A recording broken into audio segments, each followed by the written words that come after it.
La maudite des vieux chauds. I have seen the dark shadows moving in the woods, and I have no doubt that whatever I have resurrected through this book is sure to come calling for me. David, you look absolutely terrific, honestly. You've got like glue on. This is where the worst begins. This is where we must stop. For beyond is the work of madness. The nightmare of insane murder and lingering death. Get inside and lock your doors. Close your windows. Someone is watching you. Hey, lover, revolve. Someone is waiting for you.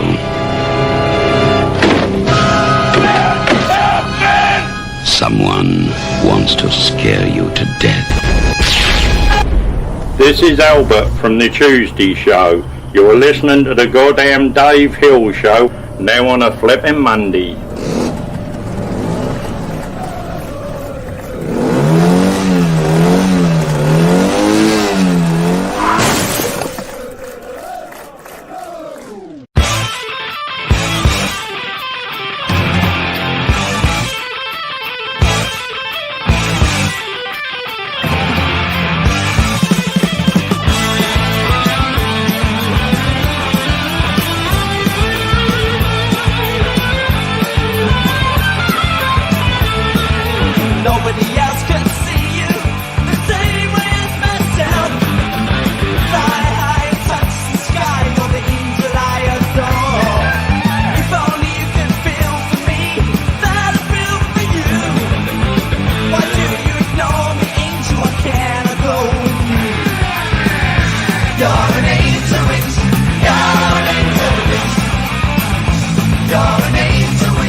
No, you're an angel witch.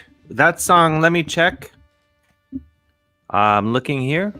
I believe it is Angel Witch by the band Angel Witch from the album, which just so happens to be called Angel Witch. Anyway, hi, how are you?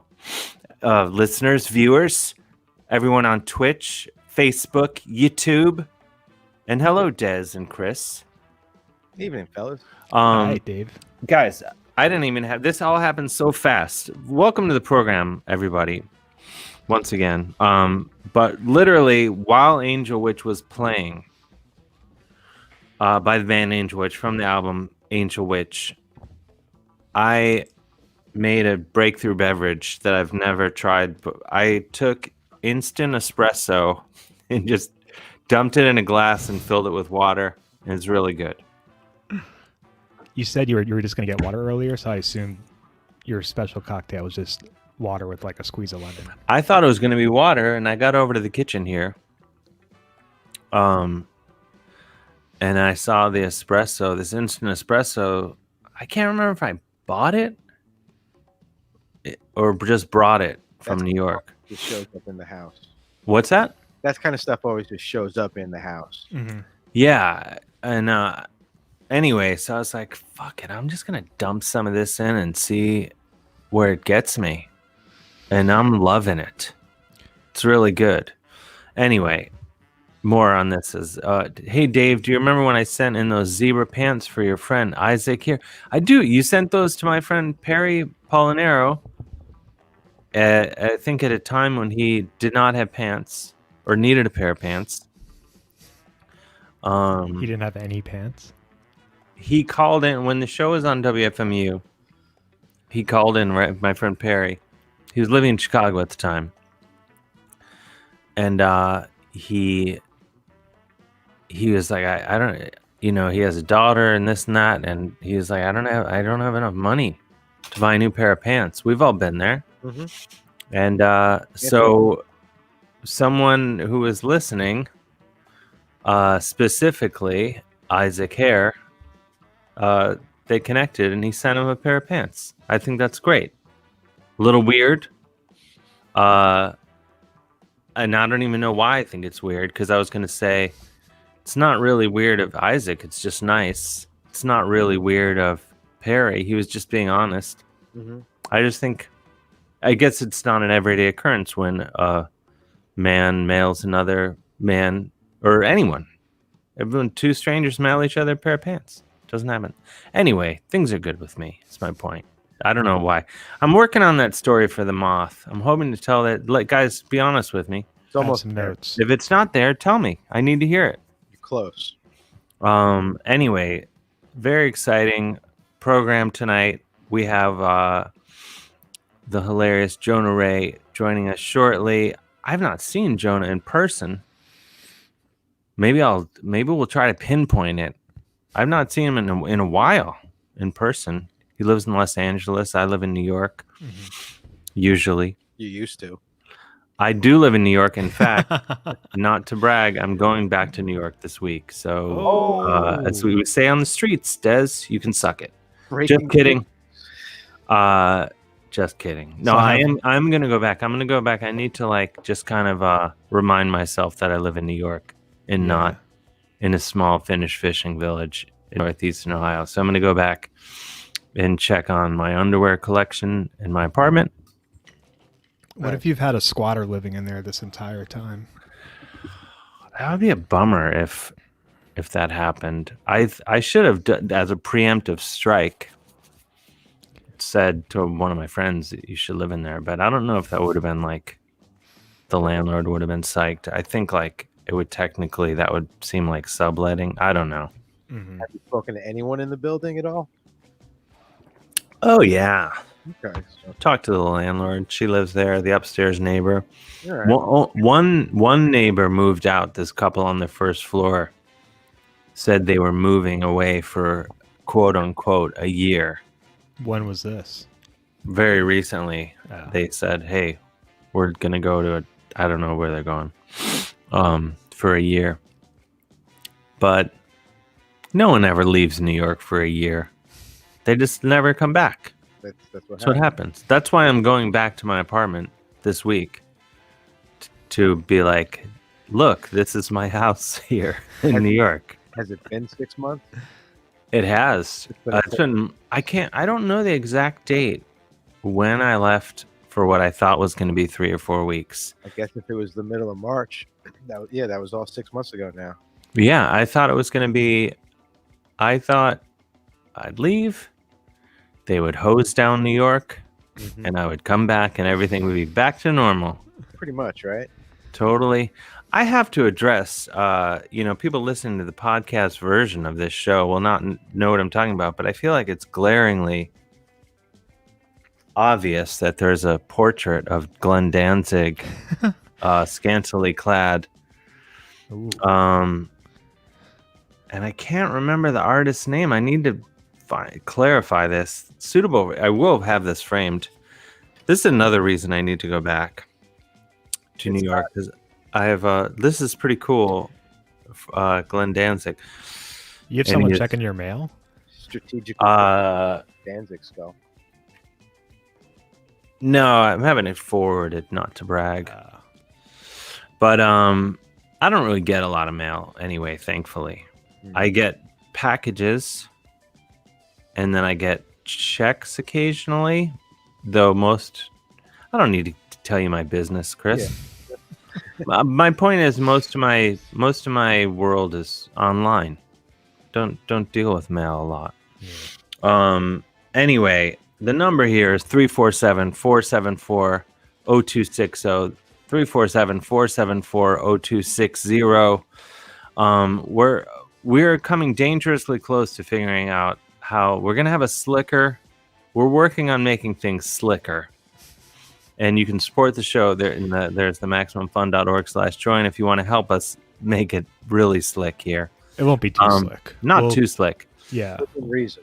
But we're going to, and this isn't just the instant espresso with water talking. I don't know what else you'd put in espresso, but we're going to switch the way that we broadcast this show. And what we would like to do, and let us know in the comments if this enrages you, but we were thinking, and when I say we, I mean Chris, the brains behind the operation. Why do I take all the blame? It's not blame, it's credit. It's leadership. Hear me out. You know how these things work. You know how the internet works. Take the wheel.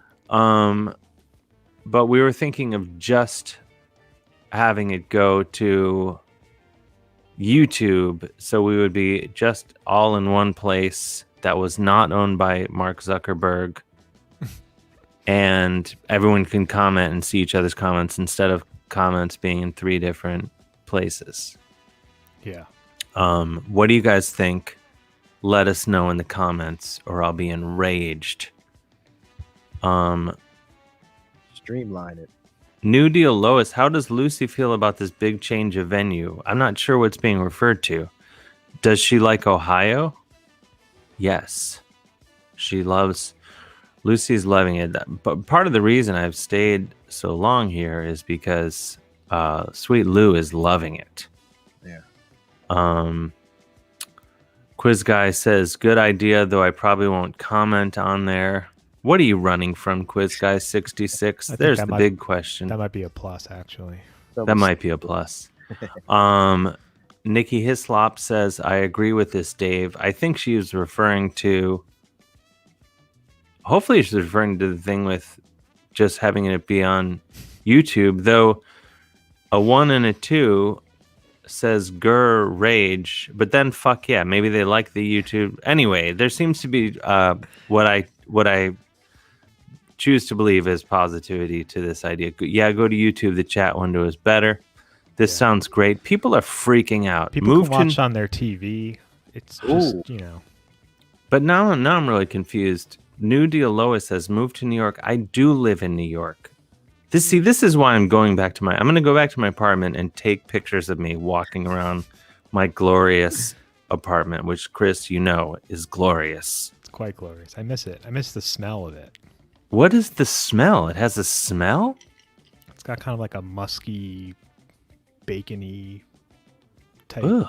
Like in a pleasant way, or what's going on here sort of way? It's that restaurant on the corner from your place. It's like I turn that corner and I'm like, Dave's place. And I think it just wafts into your apartment. That's probably true.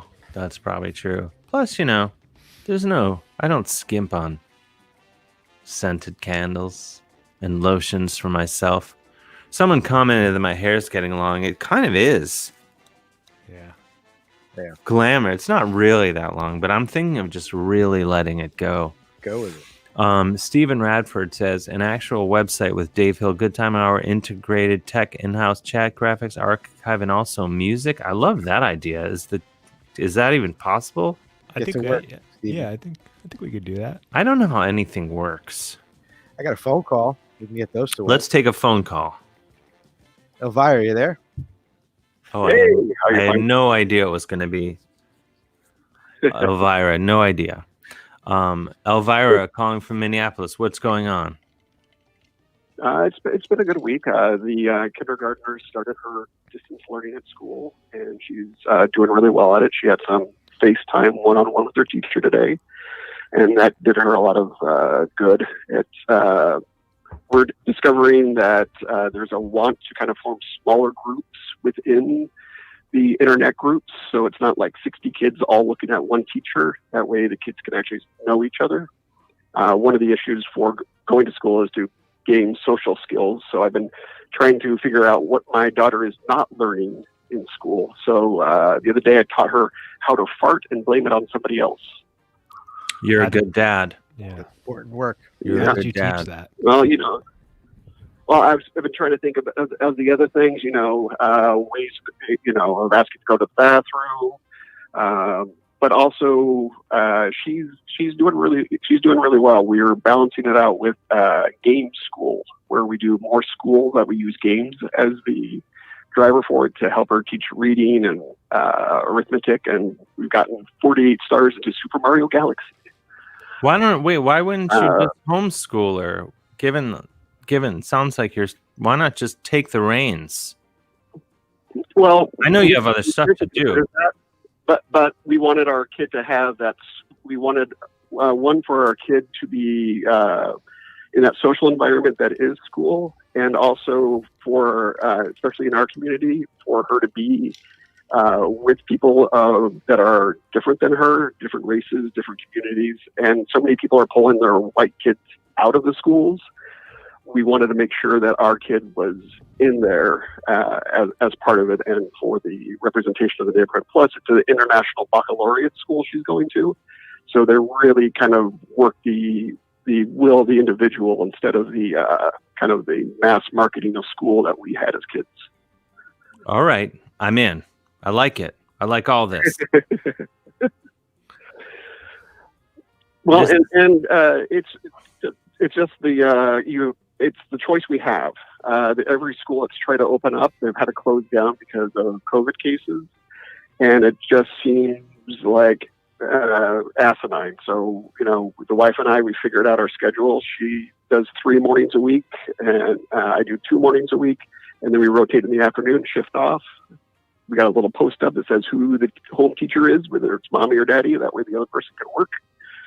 And it's now, is that for you or the kid? It's working out great for the kid. No, I mean the sign. The sign. Is it so you guys remember, or so the kid knows what they're getting into? It's so the kid knows who to shout for when they need something. That way, the person who's trying to work can concentrate on the work. How many kids are there? Just one. Oh, just one. Oh, okay. Yeah. Because I had an idea. Yeah. If you had 2 kids, which is doable, Anyway, what I was going to say is you do one kid that does all the stuff you were just saying. Yeah. Then you have the other kid just set them loose on the street, say, get home by 3 p.m. When they learn on the streets. I suggested that. And what I suggested was you keep one for show and one for parts. What? Keep one twin. Look, I don't know where this is headed. I don't want to get in trouble again. And then you use the other twin, just for parts. And if one each twin, yeah. Starts acting up, you just threaten to swap the roles. Oh wow! All right, this took a dark turn. We got another question if you want to. All right. Well, I'll let you guys go. I really appreciate you. And Dave, I ordered the Canada book, and it's on its way, and I'm looking forward to enjoying it. oh, thank you so much. I really appreciate it. And best of luck to you and your family with the schooling and the fart education that has already begun. Well, thank you very much, and I wish you all. And this upcoming 23rd, we have a brand new Call for the Month. He tried to get a plug in there. Uh-oh. Yep. And what is the call called? You'll be very clued into it. But we'll talk about that next week. All right. We'll do it next week. All right. All right. Thanks, Elvira. Have a good night. I got to start using this show to plug my stuff. He gets more in than you do. I keep forgetting. I keep reminding you have this large platform. I have this large platform, and I can promote my own work on it. I should do that. Caller, you there? I am. Who's calling? Mike from Arizona. Mike from Arizona. What's happening? What's happening? How are you guys doing? Hanging in. Pretty sweet. Right on. I'm on the upswing. You're on the X-wing. No, the X-Lax. No, the upswing. I was going to say. Oh, nice. That's a good word. I mean, because I feel like I have any more. I mean, I guess it's always this way, but I have like, I have a good week where I'm like kind of like staying in a positive headspace, and then I have a really dark week, and then I turn it back around. And you're having a good week right now, right? I think I'm back. This kid right. Feels like he's back. I have to be honest. Better than ever. Well, I would be back if I had a purple vinyl coming out too. Oh, this is good. See, this is good. You've teed up my plug. I should make a plug. This Friday, as hinted at, my band Painted Doll that I have with my buddy Chris Reifert, we have our second album, How to Draw Fire, coming out this Friday on TP Records. Yeah, and it's purple. The box is right over there. It finally came in the mail today, the album and the CD. So I did all the artwork, not to brag, but I did. And the vinyl is purple, and then the CD booklet. Last time we had 4 panels. Now this one is 6 because we're big time. And they came in the mail today, and I've been so busy I've not had a chance to open them up and see what they look like. But it's exciting. I've seen photos, and they look pretty cool. That's the rock star move. To not open it? You can pre-order those now, right? You can pre-order it now. Go to tprecords.com or go to our Bandcamp page. If you get it from our Bandcamp page, Chris and I will sign it personally. Not me, the other Chris. Chris Reifert. I mean, I'll sign it too, but I don't know if you'd want that. No, you could. I mean, if we're all but yeah, and then there's t-shirts, and I got these cool holograph stickers in the mail the other day of the album cover. I'm going to throw those in with every album purchase. Very exciting. Did you record all this? I need to get a witch taint patch too. Sorry. Oh, witch taint. Yeah, get witch taint patches from my website or from the Witch Taint Bandcamp. You can get it there. So there. I don't even have a witch taint patch. Well, I need to get one. I definitely need to get one. So I did want to touch back on something that was, I guess, in the chat. I think somebody was asking how Lucy would like to move to New York, but Lucy's already accustomed to New York a bit, isn't she? She's forgotten. She's spent the majority of her life in New York. I mean, spent the first 2 months of her life in Tennessee, and then she lived in New York for her whole life, with the exception of the last 6 months. But she'll be going back to New York. But I think a lovely song now too. She's been spoiled, so I'm gonna have to start taking her to the dog run twice a day, I think. How old is she now? She's 5. good age for a dog. She's 5, coming up on 6. It does. The witch taint patch does sound like a birth control patch. A 1 and a 2 says the witch taint patch. So I don't know if I made this clear in the beginning, but this is this is the same Mike who wrote the Lucy song for Lucy for you. Oh yes, yeah. No, I knew that, and I have to figure out a way to play the mic. Oh gosh, please don't. That was that was just something that it was a little. Okay, thing, if you don't want it, but it was amazing. It's a beautiful song, and he made the drum pattern was Lucy. When I ask her to give me a kiss when she's in a particularly feisty mood, she will jump in the air and hit my lips. And so she was doing this, and it somehow made a sound that Mike then looped that and made that the drum loop for the song, and it was really good.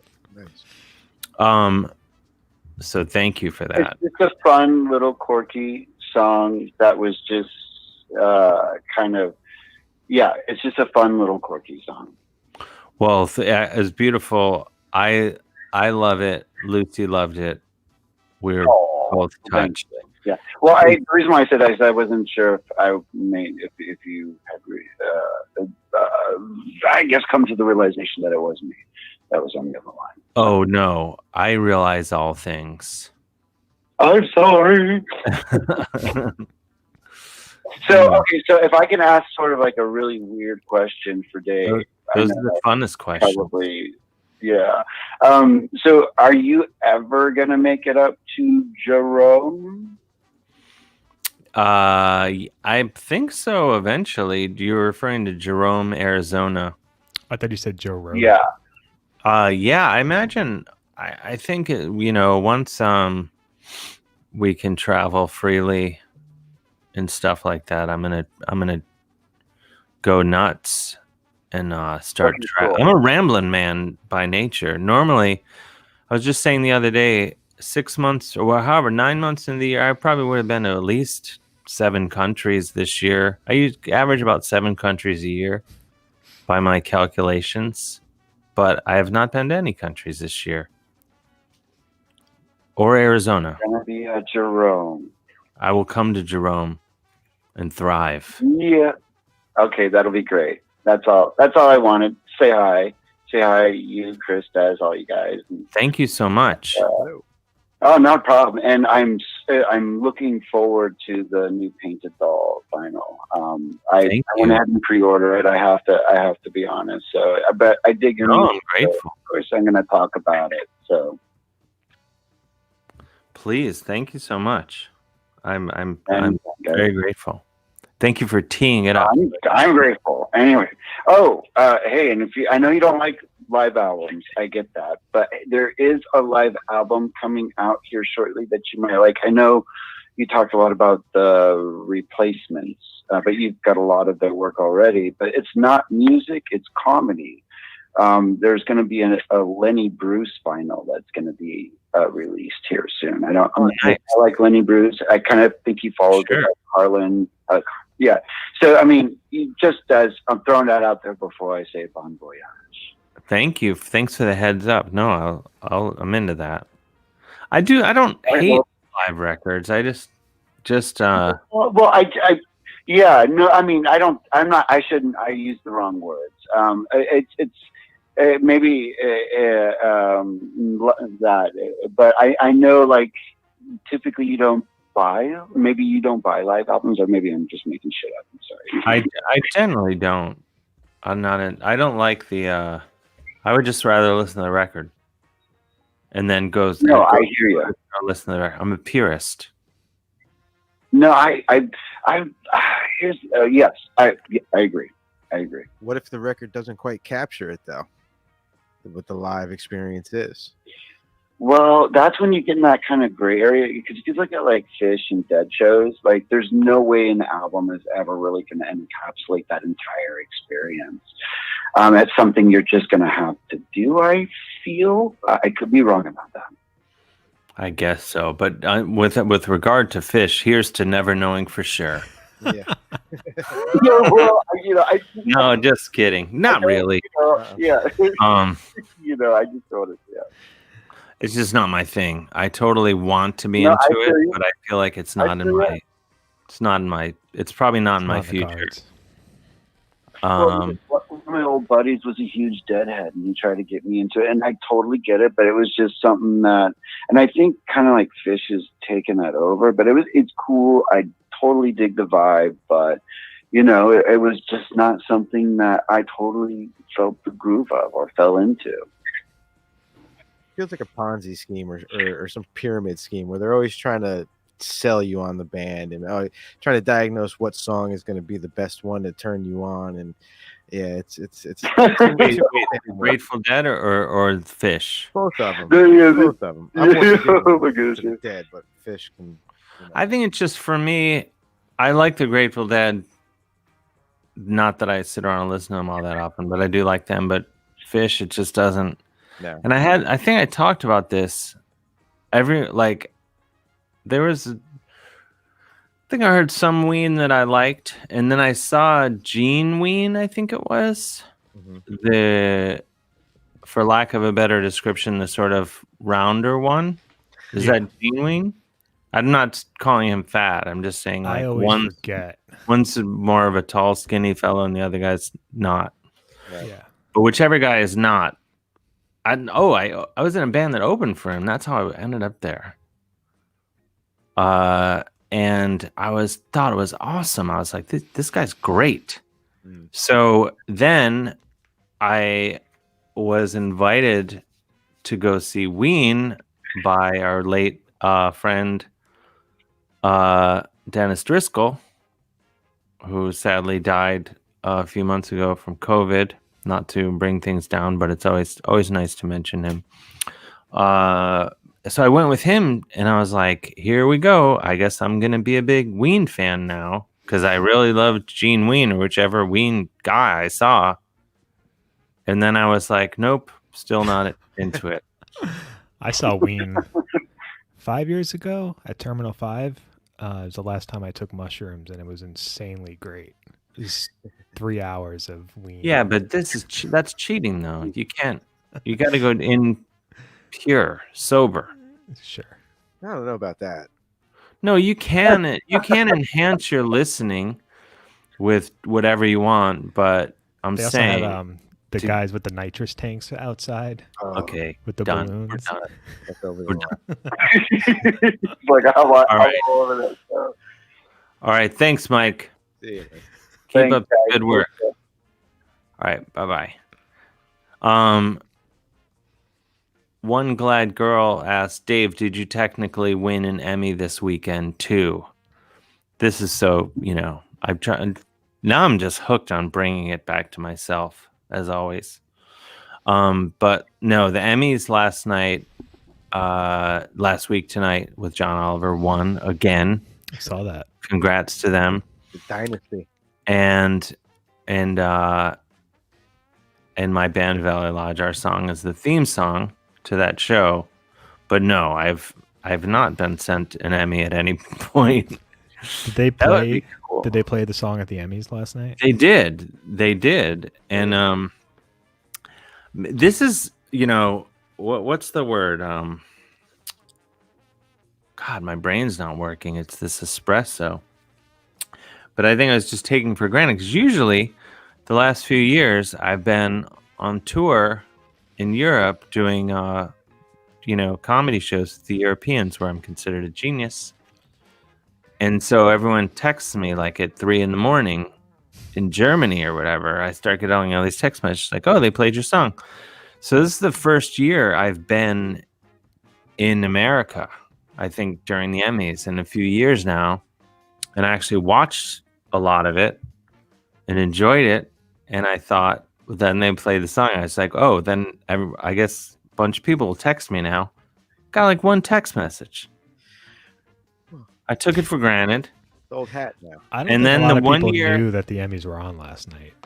I think the 1 year I was like, now's my time to shine. Not happening. But here's it looks like Jonah is in the on deck circle, but I can't tell. Is he there? You think, Chris? You're the brain. Oh, there he is. I see him. Yeah. He hit the button right as I said that. I thought maybe he just had his thing on, but isn't. I'll make this very quick. But I was going through my phone the other day. I don't know if you can hear this, but I discovered the original demo I made on my phone of that song. Oh wow!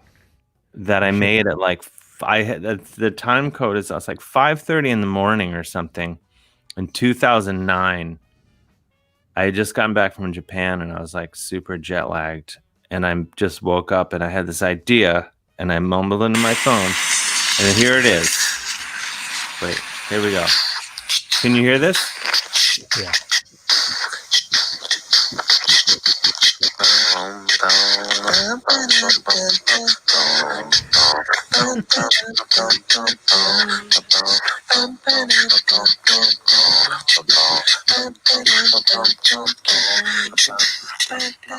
So now, can we use that as the theme song for this show? We should. I mean, we get sued. Who owns it now?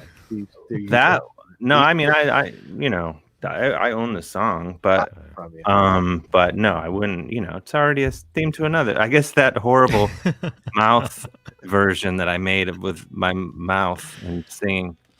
But yeah, I found that and I was like, oh, that's cool. Anyway, just a little glimpse into how I entertain myself. It's art happening.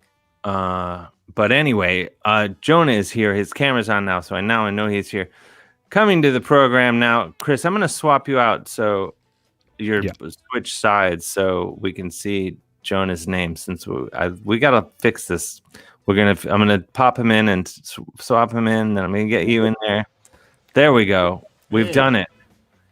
Hey, Jonah. Hey, how's it going, Dave? Good to see you. Hey, Jonah. You too. Hey, Des. Hey, Chris. Thank you for agreeing to come on our program here. Of course. I was listening and really enjoying it. Oh, That's you. why I had my camera off, because I didn't want you guys to see me picking my nose while listening to your dulcet tones. Oh, thank you. Well, I'm sorry I'm grabbing you a few minutes late here. Since I couldn't see the camera, I thought, oh, he's probably out grilling or something, chilling, or doing something cool. Yeah, that Cali life. That's what I was. Yeah, I assume you live in Cali. You do Cali things. Yeah, one of the things that I do that Cali people don't do is call it Cali. That's the one difference. No one. Does anyone do it, or just people that live in Indiana, and then they're gonna go to California? They're like, I'm headed to Cali next week. Yes, that's the only time I've ever heard it is from people that don't live here or have lived here for maybe a bit. It's that you hear you always know the people that aren't going to stick around here long enough, because it's it's just they'll say Cali or they'll call it the OC. No one calls it the OC. Isn't don't some people say Los Angeles? Los Angeles. Yeah, there's a certain stuff here and there. But the one thing I always hear, it's from guys that moved here, and then moved away. It's like, yeah, I lived in Cali for a little bit. It's just it's so shitty.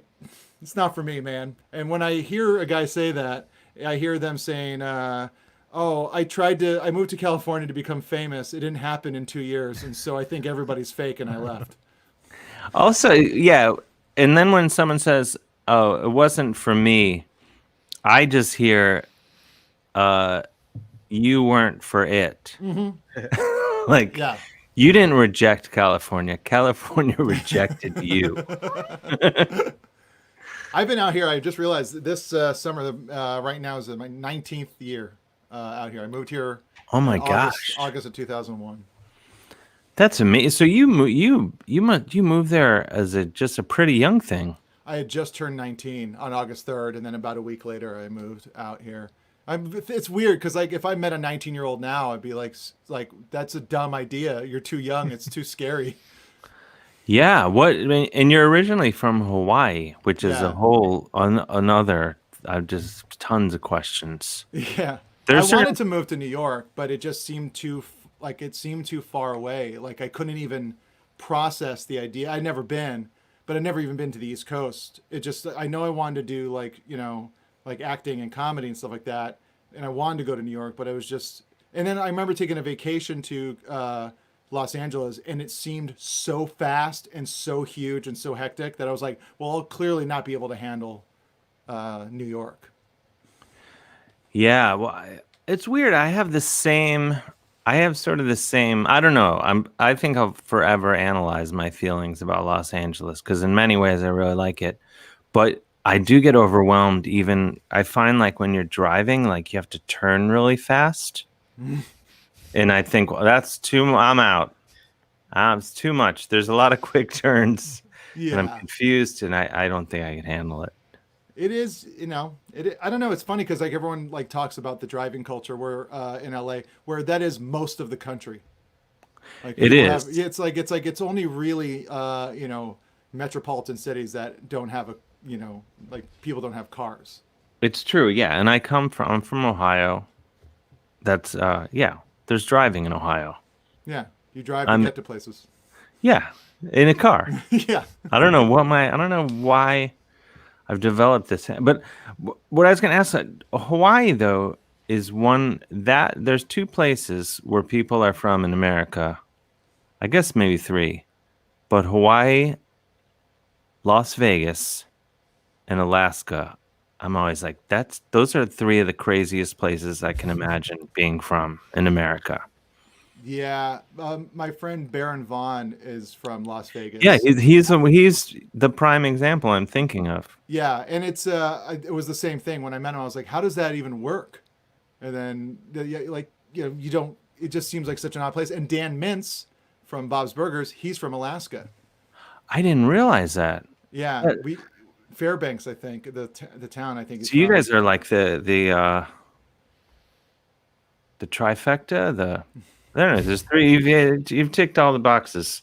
But yeah, Baron told me that he was from Las Vegas, and I just immediately assume he grew up like behind the Pioneer Casino. Yeah, like his family's his house was right. His backyard was right there. Yeah. But then. The idea that it's like when someone's from New York, it's like do they go to Times Square all the time? Probably not, but they still probably manage to do it sometimes. And that's also the thing with Vegas. It's like did you go to the Strip all the time? No, but yeah, sometimes that was all there was to do. That would be, man. See, New York though, that's one of those. Growing up, just from watching television and movies, especially like The Warriors, I assume it's a very realistic portrait of New York City. I truly believe that no children could possibly live in New York.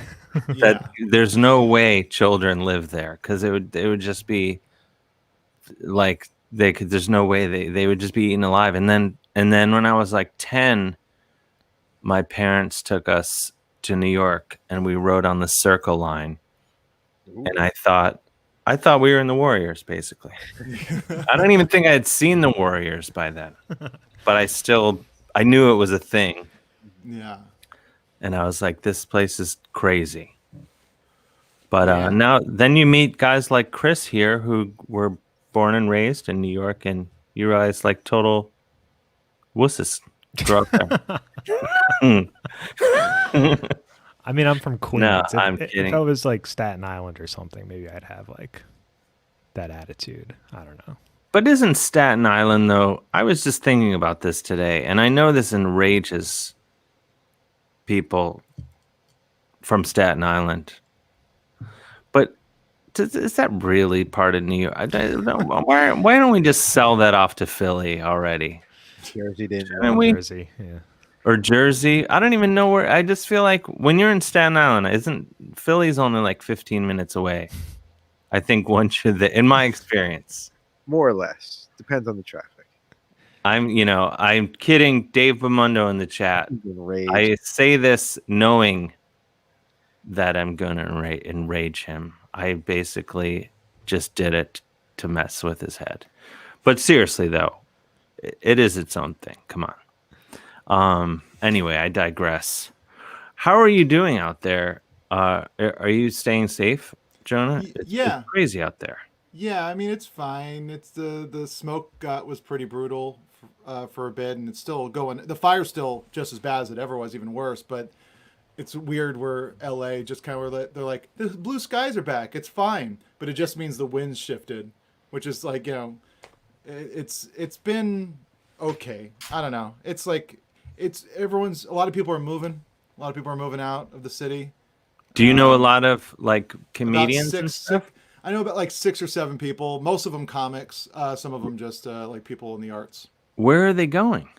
I helped some friends move to Portland, and like about a month ago, and they're now renting a 2-story, 4-bedroom with a basement house in Southeast Portland for the same amount they were for renting a 1-bedroom in Los Angeles. Yeah, when I was out in Portland last year, I stayed with a friend in this massive house, and he was paying less than I paid for a 1-bedroom in New York City. Yeah, it's it's nice crazy. out there. I know it seems poor. I always have a really good. That may be. I was trying to think when the last time I saw you in person. It may have been in Portland. Was it for Bridgetown? Maybe. But were we both on the? Were we on the show, Brendan and Steve Agee's show, where we did songs? Might have been that. I remember the last we were at Doug Fur together. Is my sticks out of my head the last time that's right, because we had we were on a stand-up show, and we I was after you, but you had a whole bit, you had a whole structure of a bit that was identical to one I was going to do. And, I remember this. And that was my whole plan, was to do that bit, and I didn't really prep anything else in my head. And then I was right after you, and it was like a casual retelling of a Bible story, I think is like the basis of terms, I believe, right? Yeah, I remember that, and it made me. I've had that happen, and I always think you wouldn't think that would happen, because it's like. It's not like you or I feel like we don't talk about Tinder. We don't have a bunch of Tinder jokes locked and loaded. Where it's like, oh yeah, there's a good chance another comedian's going to be doing that on the same show if you talk about subject like that. So it's not something I think about. I think it was a very bizarre coincidence. It was. It's very similar. We're both so lucky Eddie Izzard wasn't on the show as well, because that would have been 3 casual retellings of ancient tales. Oh man, I had that happen very early, when I was just starting comedy. Speaking of Bob's Burgers, I was doing a show at Union Hall in Brooklyn, and Larry Murphy, who's on Bob's Burgers, had a bit, but we both had the premise was a guy just trying out stand-up, which I'm sure 7 million people have done some version of that. But he did it, and I was so I didn't have a lot of thing. It wasn't like I'd be like, oh, I'll just do this or that. I was at the point where I was literally just like, well, this is the thing that I have now. and so I was just like, oh, fuck. I didn't know what to do. And I just did it, and I didn't even acknowledge that he I was just starting, so I didn't know what to do, and I just went up there and acted like I did not see him just do it. And that's always a weird thing. When I was young too, I was doing I wouldn't do jokes necessarily, but I would have a premise and then go on stage, and it was almost like a sketch in the world of stand-up. And it's one of those things where it's if that's what you got cocked and ready to go, and then something before then, one of the comics before then starts to go into that area, you're screwed. It's scary. Yeah, and it is weird. Sometimes someone will just say one word. They'll be like elephant. I'll be like, what? How the fuck? What are the chances? That was the one animal I was going to talk about. Yeah, I had a real meta dummy bit where I would do this bit where it's I was like, I realized my jokes are better in a conversation, so I brought up This might get me canceled. But I bring up like a dummy, like a Groucho Marx dummy, and I go like, so here's my conversation with a Groucho Marx, and then like I bring it up, and he's got blackface on, and then I ask him who did that to him, and he's like, you did this to me. I was like, no, I did not. And it was just a whole like chaotic bit that like was set up to be one thing, and then it takes a turn, blah blah blah. But then like I was ready to do it at another show, and this guy had never seen me do this bit. But like Duncan Trussell was on a show, and we were both on the same show, and then he goes up earlier and does a whole sentient dummy bit with his dummy little hobo, and it was just like I was like, oh no, and it was like a sketch show, so like I didn't know what else to do, and so I quickly with my friend Mike Bush just like came up with like a sketch idea, and it went fine. But it was just like that was one of the weirdest parts where you kind of go, it's like, yeah, there's only so many ideas sometimes. Yeah, it's weird. Mike Bush, speaking of Clevelanders. That's right. He lives in Cleveland now. Oh, you moved back to Cleveland? He did. Oh, yeah, I've seen him in my visits home. I know we were just talking about this earlier. I'm technically in Ohio now, but I do live in New York, though James is suggesting that I live in Ohio now, but I don't. Purposes, I don't know. At this point, what's that? Tax purposes this year, you might as well claim Ohio. No, I'm all about claiming New York because I just read, I don't know the details of it, but the Department of Justice says that Seattle, Portland, and New York are anarchic jurisdictions. Yeah. So people are now saying, oh, we shouldn't have to pay federal taxes now. Ooh. I don't know how any of that works, but I'm all for it. Wouldn't that be cool if New York became like, wouldn't that be sort of like Escape from New York? No, like Christiania in Copenhagen. Have you ever been there, Jonah? No, I've never been there, but I just watched a travel show. I think the Richard Iowade Travel Man show went there, and that was the first I'd ever even heard of it.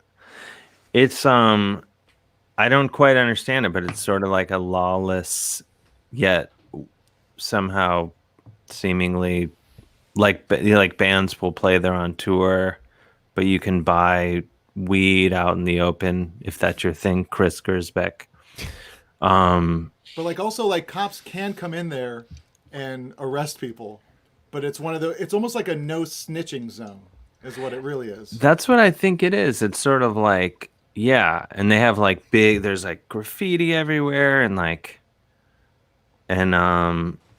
there's a big camera, like they don't want to, because people want to go and take their picture next to a big table full of weed.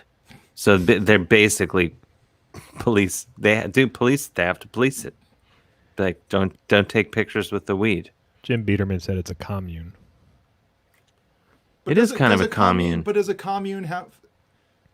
I guess it makes sense as a commune because everyone kind of agrees to that rule of just that this is kind of a unlawed land.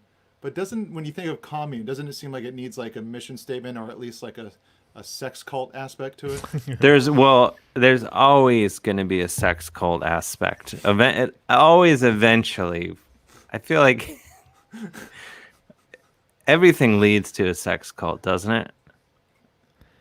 Most things. Any sort of anytime you organize any group of people to do anything, whether it's a commune, an improv troupe, whatever, eventually it will devolve into a sex cult, in my experience. I think. No, yeah, I think it was kind of like a squat, but I don't know. But anyway, I was saying, yeah, New York could be just like one big Christiania with but still you can get a really nice brunch.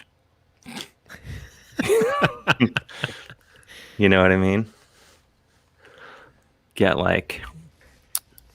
still go to Trader Joe's and things like that. Yeah. I think Dave's I'm sorry, go ahead. Oh no, I was just gonna say you want all the aspects of modern millennial life, but completely. But you want that Gen Z, all cops are bastards mentality coming into it. Yeah, I want cafeteria. Just cherry. Just pick what I like. from the menu. Though I think I realize that about myself. Because I used to think like, that at my core, that I am a street tough, rough around the edges, scrappy, rocker type. But then I moved into a neighborhood in Brooklyn after living in Cobble Hill. I moved to another neighborhood, and Cobble Hill's like very like, strollers and muffins and things. And I moved to a neighborhood all of a sudden where I did not have access to good coffee or Thai food or anything. And I realized, I was like, wait, I'm not a scrappy guy at all. I just like nice stuff. And that's when I moved to the West Village, because I thought to fight gentrification, you need to fly into the sun of gentrification and move to the most gentrified place. If you're against it, you have to to embrace it. You gotta be it has to begin and end with the punks. Like the punks go into the neighborhoods and plant the flag of gentrification, and then the artist types go, there's a venue there, and there's cool people that hang out there, and then the yuppies or the hipster yuppies, the huppies, they move in, and then that's when all the restaurants and stores get nice, and then you come back. Yeah. Once all the heavy lifting is done, then I come back. And you can come back, you look around, you're like, this place used to be so fucking cool. I just bitch about it.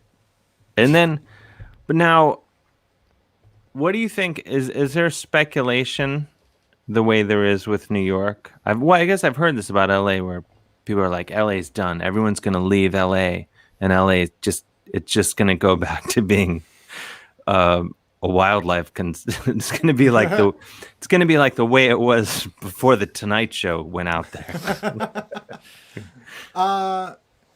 Like there is, I have a lot of friends that are kind of like in the horror movie scene, as it were, and like they're all like, we were all hanging out the other night, in a backyard, and like the thing we kind of came up with was that, well, I hope people keep on moving out because it's kind of thinning the herd. So maybe when everything's done and everything starts to pick back up, like there will be a ton of work. Yeah, that'll be like. That's the dream right there. That's my hope with both LA and New York, is that it'll just be like, it'll go back to like, just kind of being like, okay, yeah, I don't have to I've questioned like all the choices I've made the past 20 years. Like, is this what I want? Did I just like hanging out with friends and the sunshine? Is that like all I really ever enjoyed about being in showbiz? I've sort of realized that's all I really enjoy about anything. Mm-hmm. Like, I realize like I like doing stuff for sure, but really everything is just a way to fill the time in between hanging out with friends and just fucking around. Yeah. But you have to do other stuff in between, so you might as well be in show business. You might as well just get told you suck all the time, so when you hang out with your friends, it feels pretty good. Yeah, it's a real lift when you're not around people. This is a good segue, or maybe it's not at all, but we have to bring up, because a few weeks ago, we had Frank Kniff and Trace on the program, and you are the new host of Mystery Science Theater 3000. Yeah, or we did the 2 seasons on Netflix. Who knows what'll happen next? But it sounds like it's not over. There's always something. There's a possibility. There's always something brewing with Joel Hodgson. He's always got some kind of idea going on. But it's it's weird because just last week Chris had I was on the little Q&A with the Mads, Frank and Trace on their show, and it's weird that I'm friendly with all of them, because that was my all-time favorite show growing up. Same, one of them. So it's surreal knowing them. It's bizarre. It's really weird. It's really weird too, because it's and then having worked with a lot of them, because I had a lot of people from MST on another show I did called Hidden America, and like, you know, and then also working with Joel, where it's like, you know, it's a idol of mine as a kid, and then just getting into an argument over how a sketch is working or a joke, and just telling Joel, it's like telling him no. It was such a weird feeling to, you know, be in, but it's still like, you know, it's like a literal dream come true. Like that was like literally one of the things I wanted to do when I was a kid, was be on Mystery Science Theater. Did you, when you would fight with him, did you go, no, Joel, the student has become the master? Shut him down. There was a time where we were, I think I told this on the Maz thing too, but it's like where, like Joel so much wanted on our last season for Mac and me to be the last episode of the season. And I was just like, Joel, that's like the biggest name episode, like movie that we're doing. Everyone's going to want to know what it's like. And like, he's like, yeah, man. So you got to build up to it. See, man, it's like a stand-up set. You start with your second best joke, and then you go through the set, and then you end with your best joke. And I go, yes, but that's not how watching things on the internet works. Like, it's like, if you want everyone to skip to the last episode, you just invited that by doing it. And like, it was like a heavy argument. Like it was like a real, like, different generations of taking in entertainment kind of argument. Yeah, it's sort of like with music, like people make records and think in terms of making full, you know, 10-song albums or whatever. And then you realize, yeah, people just kind of throw all the music in a bag called iTunes or whatever. And it's just like, bink, bink. I don't know, that none of that analogy worked, and especially the bink bink sounds made no sense. But you see my point. I'm just saying, my point is, it's everything's different. People take things in differently now. Yes, that was when it. Yeah, and that was like a huge thing at Netflix, where they were just like, we need shorter episodes and like a shorter season, because it's like our first season was 14 episodes, and you know, with you know, the shows are so long, you know, they're over 2 hours sometimes, and so like yeah, they don't edit the movie. They didn't edit the movies down for the Netflix version, because I know they did for. We did. Oh, you did. Yeah, just because, just like just a little bit, like just to kind of like bring it into the you know 90-minute ish. Still, you still kind of want it to be the length of a movie, because people can get fatigued. Remember, like in the 90s, late 90s. When Comedy Central started doing like half the cheese of MST3K, yeah, they would start showing half episodes, theater hour or something. Yeah, the Mystery Theater Hour or something like that. Yeah. And so that was that's like cheating. The idea. Yeah, it pretty Plus, much I feel like the whole thing. Well, part of the thing with that show is like it had the feeling of like, oh, we're sitting here for a really long time watching this bad movie or this weird movie or whatever. I think it's part of the energy of it. It has to kind of be long. It has to be long, but I think it also, like, you know, when you start adding in the intro song and the sketches and the doorway sequence, it can feel long. I mean, I really like the I like the adjustment from the first season we did to the second season. It just you know, felt a little cleaner. Yeah, I'm sure you've been asked this many times. But I was thinking about it today as I was doing my tireless research. And I was thinking, like, taking over that, to host that show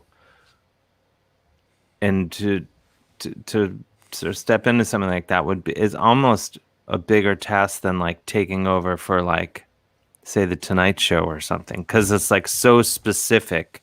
Like, any like, big, whatever, late night show, like, the expectation is like, oh, this person's going to come on and do their thing. It's going to be their thing.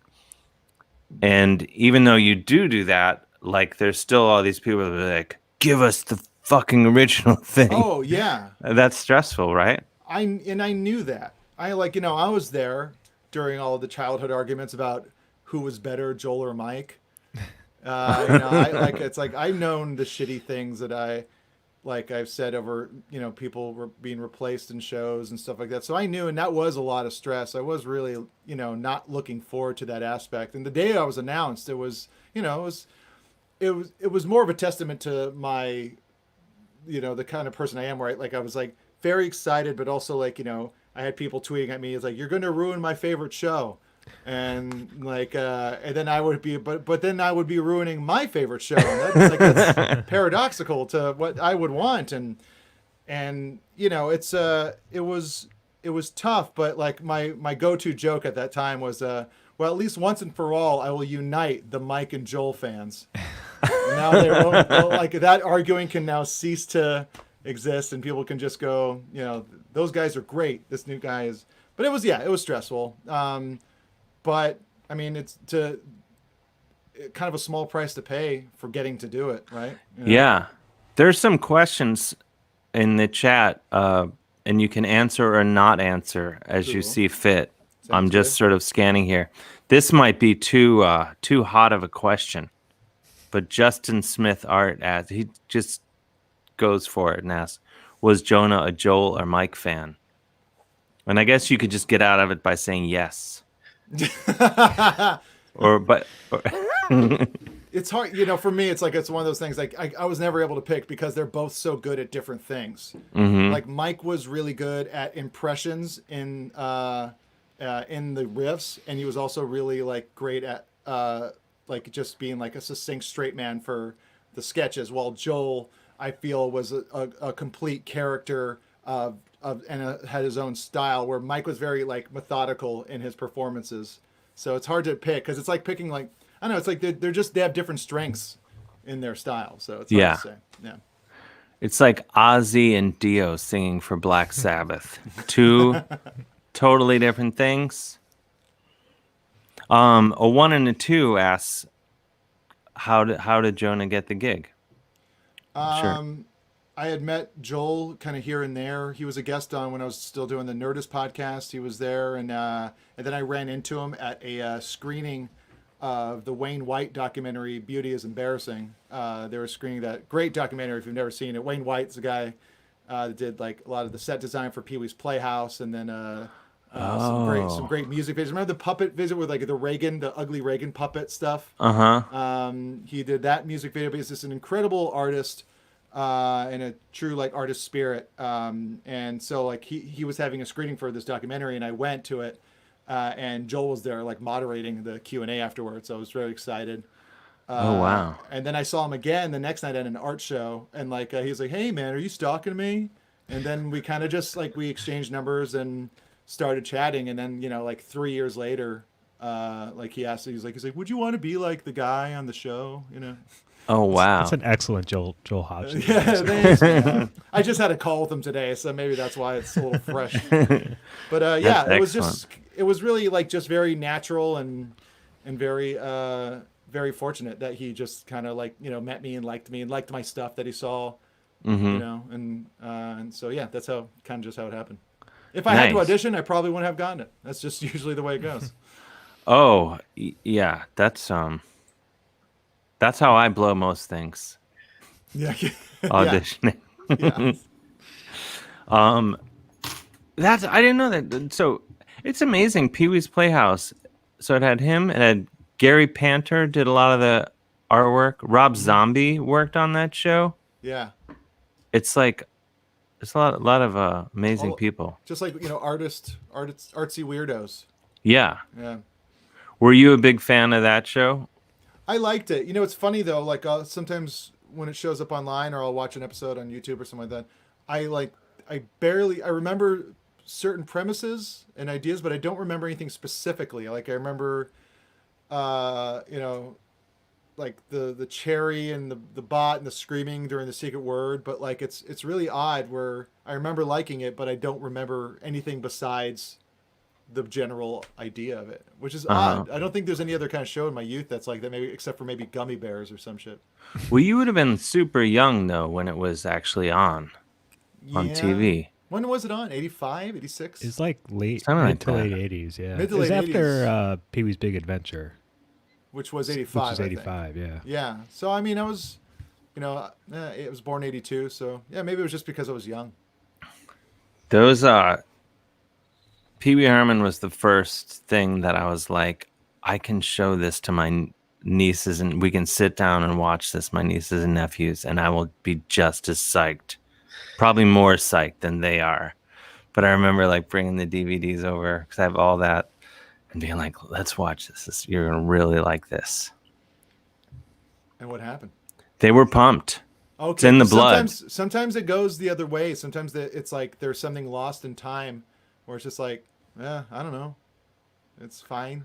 Oh, I would disown them. I mean, I don't know what harm that would really do to them because, I'm not great with the birthday checks. Sometimes not. But no, that I remember seeing the first time I saw that movie. I saw it in the theater. For the weekend it came out, and I was laughing so hard that I was worried that I wouldn't be able to stay in the theater. Like I was like, if this is this funny, Cape Fear. I was truly. I remember like who I was with. And just thinking like, if this is the breakfast sequence, I was laughing so hard that I couldn't breathe. And I was like, if this delivers like this for the whole movie, I'm going to have to leave because I can't physically, I won't survive. I thought you were going to say I was laughing so hard that I was afraid that I would never laugh again after this.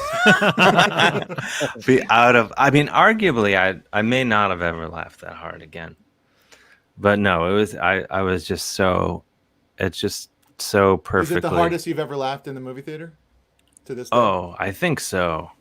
So. Yeah, I was just so, still that breakfast sequence, it's just like. It is a great way to open up a movie like that. And he's taping his face. Oh my God. It's just endless. I was thinking about the hardest and most consistent laughs were in the theater, and it's because I saw him like opening weekend, but it was the Borat movie, and then I think like Jackass 2, where people are slamming their feet on the ground because they can't keep laughing, like that almost scary mania that happens when everyone's laughing so hard and the oxygen starts getting weird in the theater. it's being overly used. Yeah. I was I was 13 when Beavis and Butthead Do America came out, and the entire theater was just packed with other 13-year-olds, and that's without a doubt magic. Hardest I've laughed in a movie theater. That's a good one. The Borat movie. I remember the first time I saw the Ali G show, I was probably laughing that hard. Yeah. Because it was just so. I hadn't seen anything like that.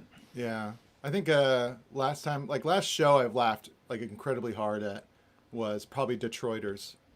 It was just that's like one of my favorite comedy shows in a long time.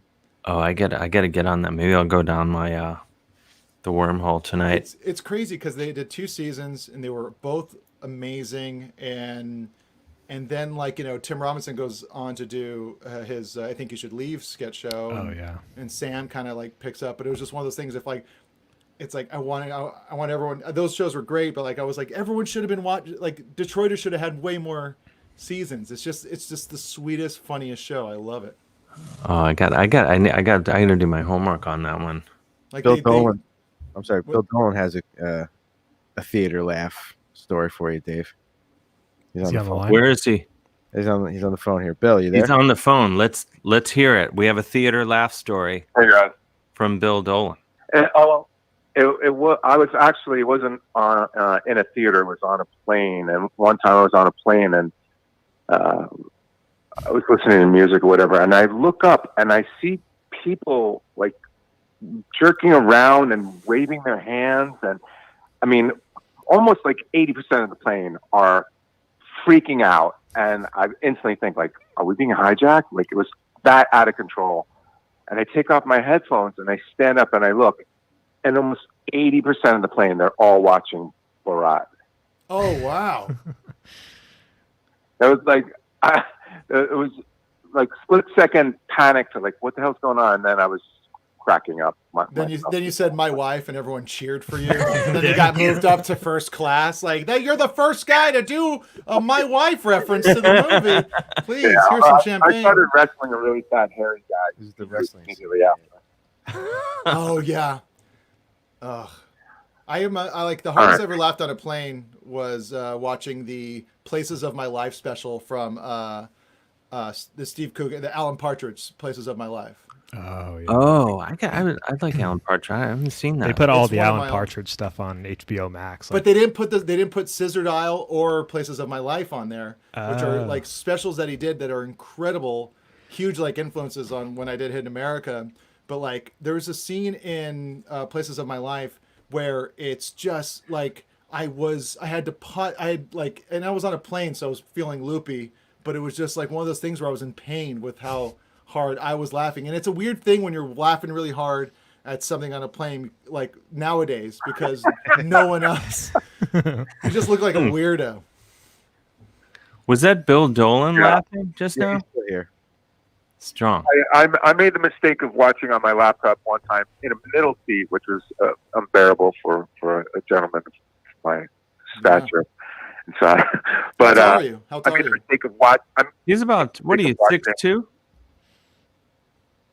You're no Jonah Ray height. I think Jonah's taller. Not to, Yeah. Wow. Yeah, I'm just talking about middle seat. Middle seat. No good. What were you watching? Oh, so on my laptop, middle seat, watching Tim and Eric's $1 billion movie. Are you familiar with it? It's a great movie. Yeah. Yeah. But the lovemaking scene, and I had to put down the laptop because there's an old lady next to me. So and it was very embarrassing. That was not a good choice. That's a similar thing when I watched Diary of a Teenage Girl on an aisle seat on an American flight. Those screens are big, man, and it's there's a lot of like I know it's not real underage nudity, but it's played as underage nudity and sex scenes in this movie, and I felt disgusting. I also refused to watch Joker on a plane because I was worried what people might think of of me when I was watching the Joker. Yeah, I always feel like it's not fair. I feel like if the movie's available, you should be able to watch without judgment. But do you judge? Do you look ahead? And judge? Oh, absolutely. I judge. I mostly like. I'll judge if someone's watching something really crappy. I'm like, really? You're really gonna just keep going with that? All these choices, and that's what you went with. Yeah, but I don't know. But then a lot of times, then I'll follow along, and I'll just be like, feel like I'm watching it. Or there's some movies. There was a movie. I don't want to shit on any movies, but I was watching one movie that someone else was watching, so I was just watching their screen. And then I was like, is this movie as bad as it seems it is without the sound? Like, my sense was that it was a horrible movie. And it was a comedy, so I don't want to shit on it because, we're in show business. And totally. I might want to be in the sequel. So I watched it. And I dreamed it. What's that? I don't think I dreamed it, but I actually think that they were showing on one flight I was on that Sully movie. Maybe because it has a happy ending. I don't know. Oh, I watched Flight on a flight. Oh, that's a rough one. And we hit turbulence right towards the beginning of the movie. Oh no! I was like, this is a bad idea. Is that the Denzel Washington movie? Uh-huh. Yeah. Oh, yeah. Where he's like wasted and he lands a plane. Yeah. And it's like a real testament. He's like, but I saved all these lives, but you were drunk. But hey. I know. I gotta say, they should have let him off the hook. I think. Yeah. What if Sully was drunk? Well, thank you, Bill Dolan. All the time. What's that? Babe Ruth played drunk all the time. I know. Look where it got him. We're still talking about him to this day. All right, wishing you the very best, and congrats, Dave, on your breakfast sequences with toast. My what? Your breakfast sequences. You were talking about Pee-wee's. We like. With toast. Yeah. I've been big on toast lately. That's all I got. Thanks, Jonah. Thanks, guys. All right. Thanks, Bill. Bye, Bill. I was thinking earlier, we meant to ask this because we don't have that much time left, but Jonah, you and I both are rockers who then got into comedy, and I see some axes behind you. Yeah. I've been making a lot of dumb punk songs at home. Oh, nice. Yeah, like I'll get drunk and then just like make some dumb kind of punk song. And I'll do my best on the doing the drums on the keyboard.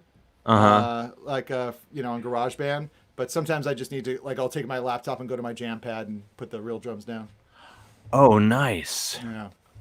Yeah, because you can play drums. I can't play drums at all. Yeah, drums is my main thing. I only know like a couple things on guitar, and I've just tweaked them enough to where I can. But I'm real stuck. I want to start taking lessons because like I'm now like I've made all the riffs I can with what I know. Now, do you hang out with a lot of musicians in addition to comedy and show business folks? Yeah. Like it's like when I first moved out here, I lived in San Pedro, and that was the whole Mike Watt's the mayor. Mike Watt is the mayor. I remember like one time being in line at a burrito place, and I just hearing a voice behind me going, "What's it gonna be today?" That's like, a good impression. Yeah. And then he got the big train, which wasn't even on the menu. So I was down there, and that was like the whole Pedro scene of like Recess Records, Toys That Kill, FYP, and stuff like that. And so those have been my friends since I've been out here, and I'm still like and I still like I started a band a couple years ago with a couple other musician friends of mine, and nice. Yeah, it's I don't know, it's something, you get it. It's like it's nice to keep your like part of like your original artistic life, like all parts of it kind of going concurrently. Yeah, it's fun, and it's like there's still like there's a physical aspect of playing music. I mean, there is to comedy. You realize sort of after like doing a long set, you're like, oh, I'm tired. Mm-hmm. My side hurts or whatever. It's a lot of whatever. But with music, it's sort of like you're like, oh, I'm picking up, doing something. I think I really always like that. But that's why I love drums so much, is because it's really meditative, where you're getting a lot of aggression out, like you're hitting stuff, but then it's also working your creative brain, because you're just like you're hitting stuff and exerting yourself, but you're also thinking of like, what am I going to hit next? What's the beat? What am I doing? How do I want to mess with this? And that's what I love about playing drums so much. So you have a studio, a jam room? Yeah, the jam pad. I split it with like a couple buddies. Nice. It's just like a little 24-hour lockout space. That, and it's not like it's nearby. It's not soundproof at all. So if you're in there joking around with friends, and you can hear someone going to the bathroom and like next door, like, it's like everyone kind of like, it's a little self-conscious, because you know how much like when everyone starts playing shitty music in some other room, you can hear them and you go, ha, idiots. Yeah. We're the best at music. They're bad at music. It is a weird feeling where it's like it's a very like kind of like it's a bunch of like older guys that just have like their gear there, and we just kind of we split the rent enough now to where it's okay. Yeah. Where it's like it's not like a huge burden on us, and I don't know. I love having it. I'm gonna like go tomorrow. Like I met a friend the other night, and we were just talking about going, and now I'm like it's going to be really neat, because I'm going to be going to jam with a guy that I was in high school listening to his band, and we're going to go and drink some beers and just nice. He was in a band called Spaz, which is like one of my favorite like power violence bands back in the day. I think that's one of the I think that's the Mystery Science Theater thing, of course, but like one of the cool things as you get older, like eventually like the people that are still making art for, just a broad term, it's like kind of a smaller and smaller group of people. So eventually you just start working with all the people that you were fans of. If you just keep going, because people just keep dropping off, and as long as you just keep going, eventually, you're in a band with Iggy Pop. I mean, someone is, not me. Somebody.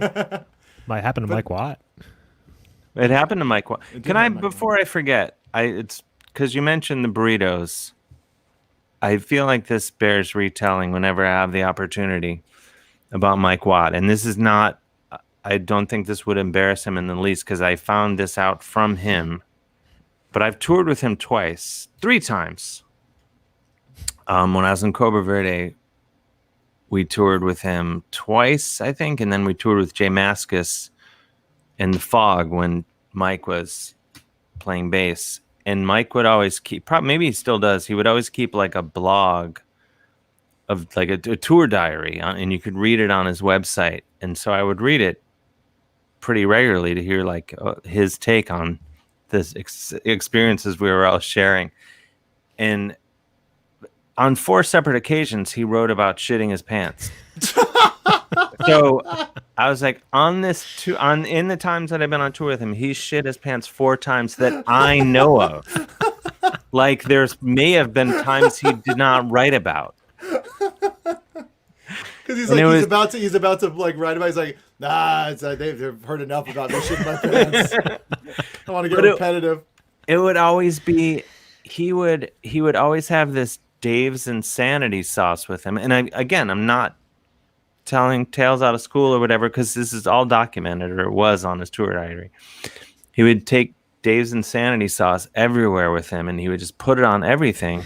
So he would write these posts about like, yeah, we were in whatever Philly, and I popped early and went to a diner, had eggs and blah blah blah with Dave's Insanity sauce, and then I didn't get back to the hotel on time, and I shit my pants. And it would just be like there would just be all these stories like that. God, that's crazy. Is that blog still up? Does he still up? I haven't been to his website in a while. Yeah, just go to GeoCities.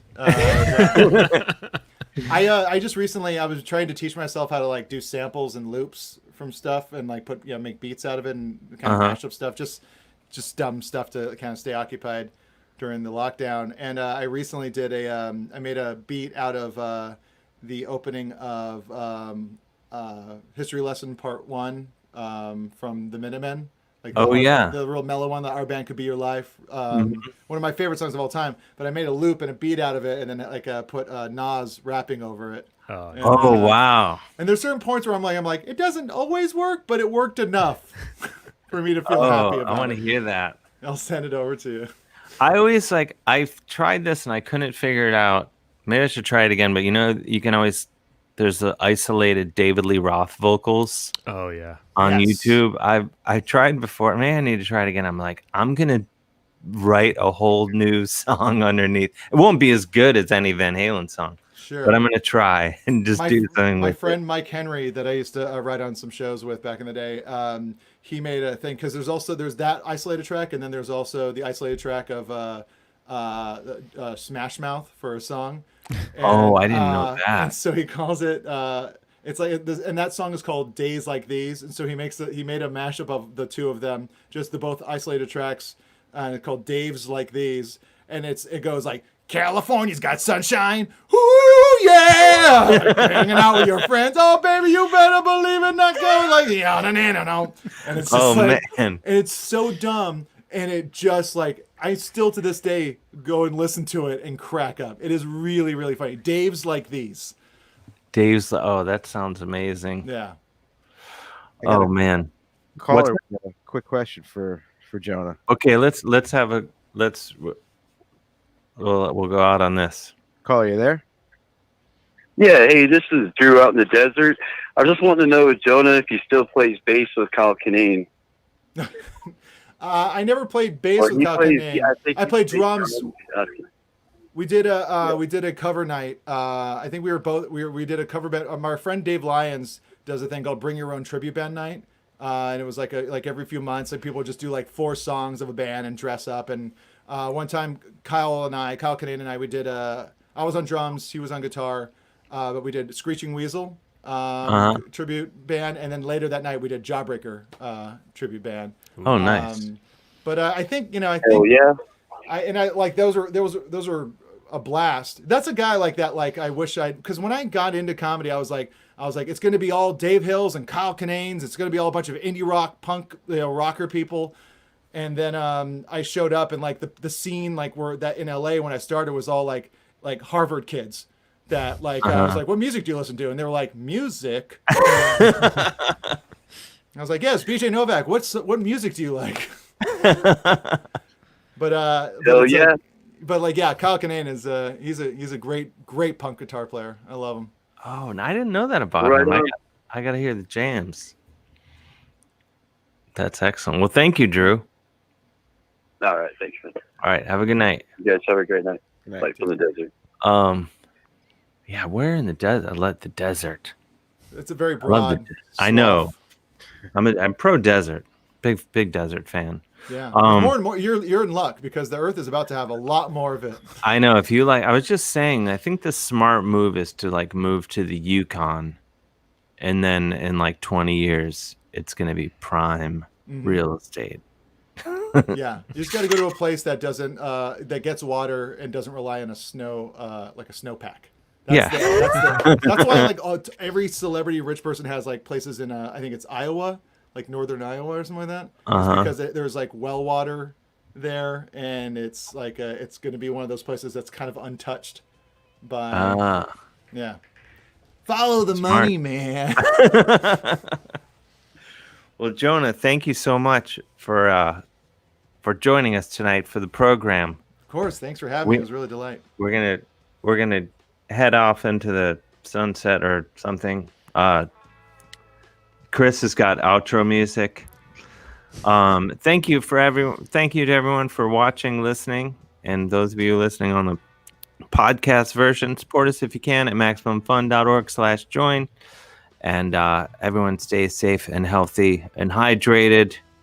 And thanks again, Jonah Ray. Thanks, Des. Thanks, Jonah. Chris. Thanks, Dave. See you guys next week. I'm going to hit the end button. Good night. All right.